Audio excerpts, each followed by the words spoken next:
The world of Dune takes place 20,000 years into the future of our timeline. When most people imagine a world that far in the future, they imagine humanity to have technology so advanced that the entire universe could be colonized, or immortality could be achieved.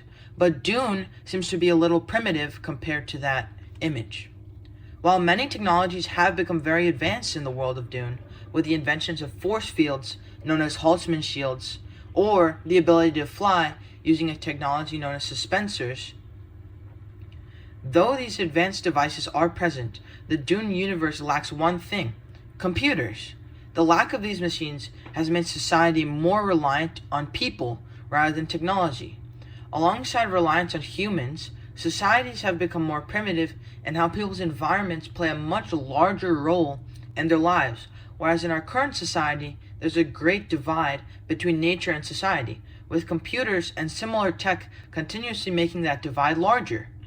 Finally, in the world of Dune, religion, magic, and prophecies play a much larger role on how people live, think, and fight compared to how we live in our current day.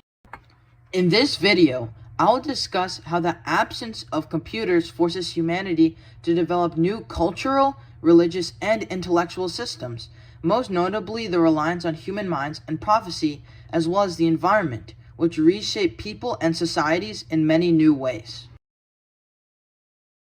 10,000 years before the events of Paul Atreides, the humans were caught in a violent struggle. Before this, humanity had developed computers and robots known as thinking machines. These thinking machines were used to complete many tasks, like navigation and banking, but the humans feared that the machines had grown advanced enough to surpass humanity in intelligence. They feared that these hyper-intelligent machines would enslave their human counterparts, and soon humanity waged war upon the thinking machines. The humans fought back against the thinking machines in a holy war known as the Butlerian Jihad. After 93 years of fighting, humanity rose triumphant, and they wrote a book known as the Orange Catholic Bible. In this book, a specific commandment was written that would change the universe forever. Thou shalt not make a machine in the likeness of a human mind. This was written to stop the further production of thinking machines like computers. This law was universally followed and led to drastic shifts in societies seen in Dune. Frank Herbert's Dune powerfully illustrates the effects of technology on society, particularly in how culture evolved after the abandonment of advanced computing technology. A striking example of this can be seen in the Harkonnens, whose psyche is shaped by their toxic environment.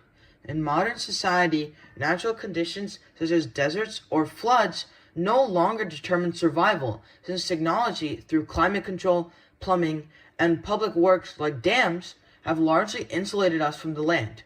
As a result, the natural environment has little direct influence on our lives, and modern cultures are now defined by the people and not the environment. In Dune, the Harkonnens reflect the consequences of this separation from nature.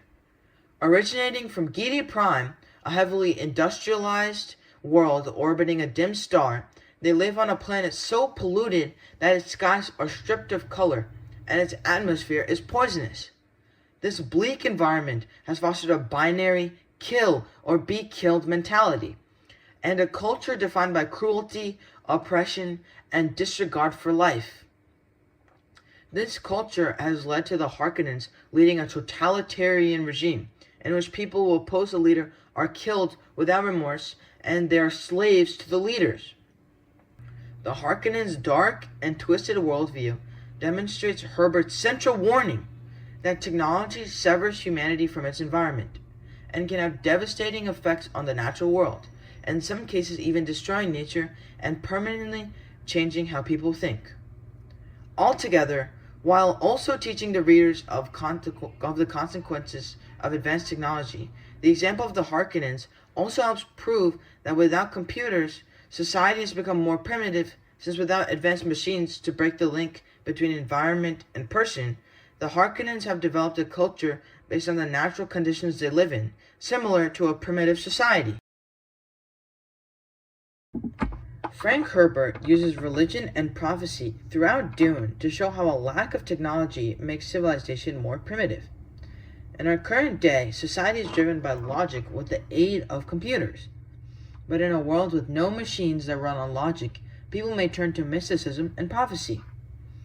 In the medieval era, the church in Europe would exert lots of power over the people's thoughts, and they used their religion to rile up the people to fight against enemies, even when unnecessary, just to maintain the church's power. The medieval people could not fight the church's influence because they did not have technology that could teach them logical thinking or to share opinions with other people, leading to them being manipulated.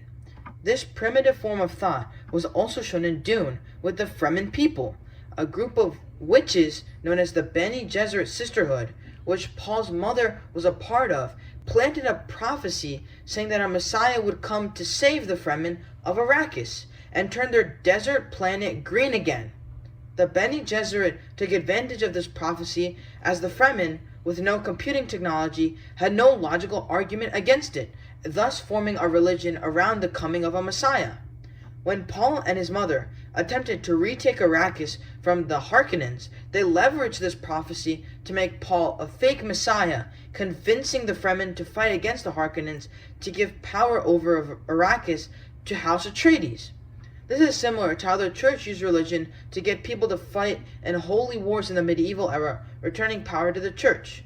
Thus, Frank Herbert uses religion and prophecy to show how a lack of computers makes society more primitive. Altogether, Dune teaches people a very important lesson on technology, that rapid advancement in computing is not good, but that also a lack of computing technology is bad. Frank Herbert tells readers that it is important to have technology, but at a median amount of innovation. This is taught through how extremely advanced tech can destroy nature and the environment with the Harkonnens, and through how society grows to be extremely primitive in many regards with the Fremen, who have no computing technology. Thus, Dune reminds us to always have technology in moderation, and not to build advanced computers that could destroy everything, and not to leave technology in the past to bring us back to an ancient way of living.